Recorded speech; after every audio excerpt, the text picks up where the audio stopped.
오늘 우리에게 주신 말씀은 나의 시민권이라는 제목으로 말씀 나누겠습니다. 오늘 본문은 하나님 자신의 소유였던 이스라엘 백성들이 죄로 인하여 버렸다고 표현하면서 심판을 기정사실로 다시 한번 표현하고 있습니다. 7절을 보면 내가 내 집을 버리며 내 소유를 내던져 내 마음으로 사랑하는 것을 그 원수의 손에 넘겼나니. 이스라엘 백성들이 하나님의 자녀라는 것은 변하지 않는 사실입니다. 하지만 그들의 삶을 통해서 그들은 스스로가 하나님의 백성된 삶을 저버렸습니다. 본문에 버리며 내던져 넘겼나니 하는 표현들은 아꼈던 나의 백성을 아낌없이 과감하게 버리겠다는 의지가 그 안에 담겨져 있습니다. 현재를 살아가는 우리도 이런 착각을 할 때가 있습니다. 하나님 믿기만 하면 어쨌든 천국은 가겠지. 입술로 주님을 나의 구주로 고백만 하면 내가 지금까지 어떤 죄를 지었던지 나는 결국 마지막에 구원을 받을 거야 하면서 현실의 삶에 충실하게 살아가는 사람들이 있습니다. 아마 이스라엘 백성들의 마음도 그랬을 겁니다. 나는 이미 선택받은 민족인데 어떻게 내가 멸망하겠어? 하나님이 나를 버리시겠어? 하는 마음을 실제로 확인할 수 있는 것은 이후 실제로 바벨론의 침략을 받을 때에 이스라엘 백성들의 외침을 보면 알 수 있습니다. 하나님을 알지 못하는 이방인이 어찌 하나님의 백성을 멸망시킬 수 있습니까?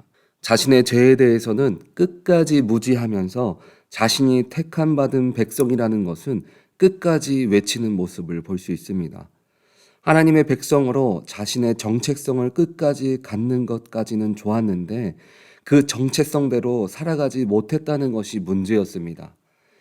그런 이스라엘 백성들을 하나님은 이렇게 표현하고 있습니다. 8절을 보면 내 소유가 숲속의 사자같이 되어서 나를 향하여 그 소리를 내므로 내가 그를 미워하였음이로다.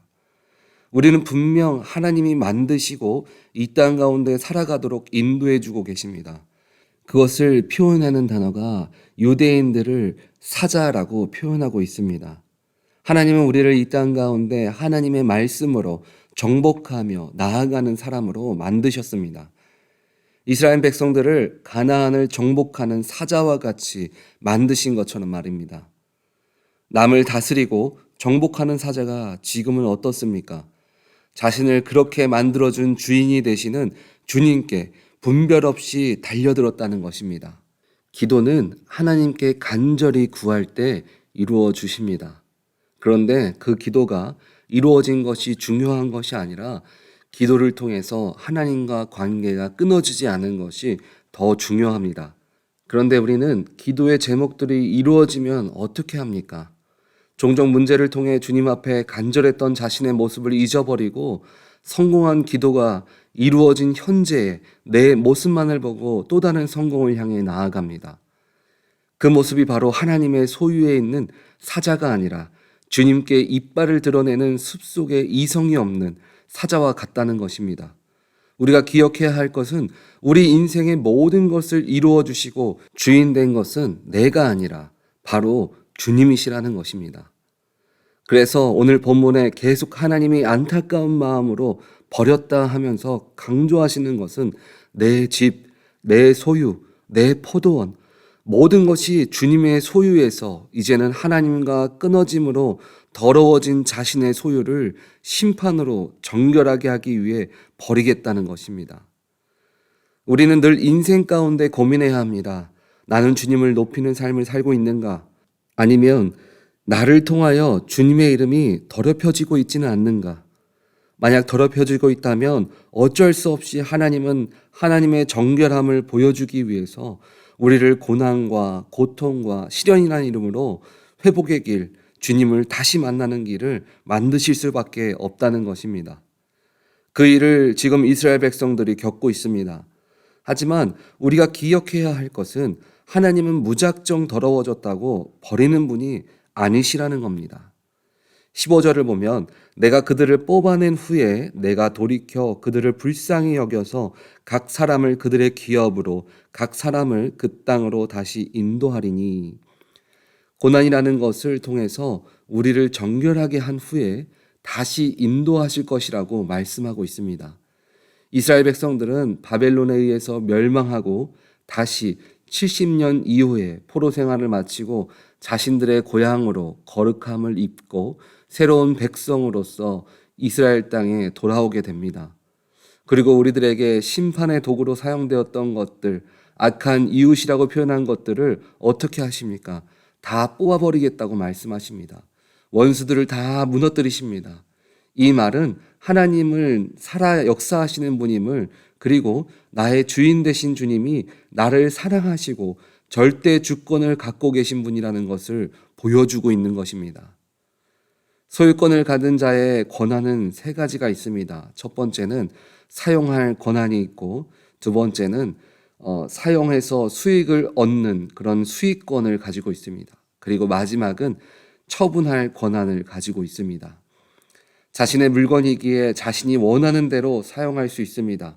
그리고 그 물건을 활용해서 더 좋은 것을 얻을 수 있는 권리가 있습니다.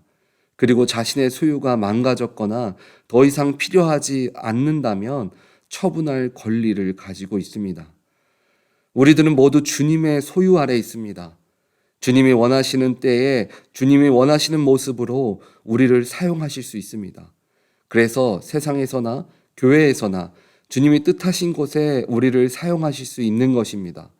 그렇기 때문에 우리는 어느 곳에 있든지 주님이 보내심을 확신하고 그 안에서 불만과 불평보다 내가 어떻게 주님을 기쁘시게 할 수 있도록 사용되어질 수 있을까 고민하고 더 좋은 모습을 보이기 위해서 노력해야 합니다. 저도 때로는 사역자로 사람이기 때문에 이것까지 해야 할까 하는 마음을 아내에게 때로는 나눌 때가 있습니다. 그러면 아내가 옆에서 항상 하는 말이 있습니다. 그래서 하나님이 당신을 그곳에 보낸 거야. 남들이 다 힘들다고 할 때 그 일을 감당하라고. 우리는 모르지만 지금 서 있는 그곳은 주님이 우리에게 보내주신 자리임을 믿으시기 바랍니다. 그렇다면 우리들은 하나님의 소유된 자녀로 보내신 그곳에서 어떻게 삶을 살아가야 할까요? 우리는 주님이 보내신 곳에서 내가 할 일을 찾아야 합니다. 마태복음 28장 19절에 그러므로 너희는 가서 모든 민족을 제자로 삼아 아버지와 아들과 성령의 이름으로 세례를 베풀고, 우리의 소명은 주님이 보내신 자리에서, 그것이 직장이나 비즈니스나 또 때로는 오너의 자리에서, 때로는 부모로, 또 남편과 아내의 입장에서 자리에서 내가 어떻게 하면 복음을 증거하는 삶을 살아갈 수 있을까 고민하고 우리의 섬김과 사랑과 나눔 모든 모습을 통해서 주님을 보여주는 삶을 살아가야 되는 것입니다. 이건 뭐가 힘들고 이건 부당하다고 먼저 생각하기보다 그래도 내가 할 수 있는 것이 무엇일까 생각하며 행동하는 것입니다. 우리 오렌지 한인교회 성도님들은 나는 주님의 소유된 자라는 것을 늘 기억하면서 내가 서 있는 그곳이 주님이 보내신 곳이라 믿으며 힘들고 어려운 환경 속에서도 내가 어떻게 하면 주님을 의롭게 할 수 있을까 고민하고 최선을 다할 때 주님의 이름으로 세상 속에서 인정받기를 주님의 이름으로 간절히 축원드립니다. 아멘.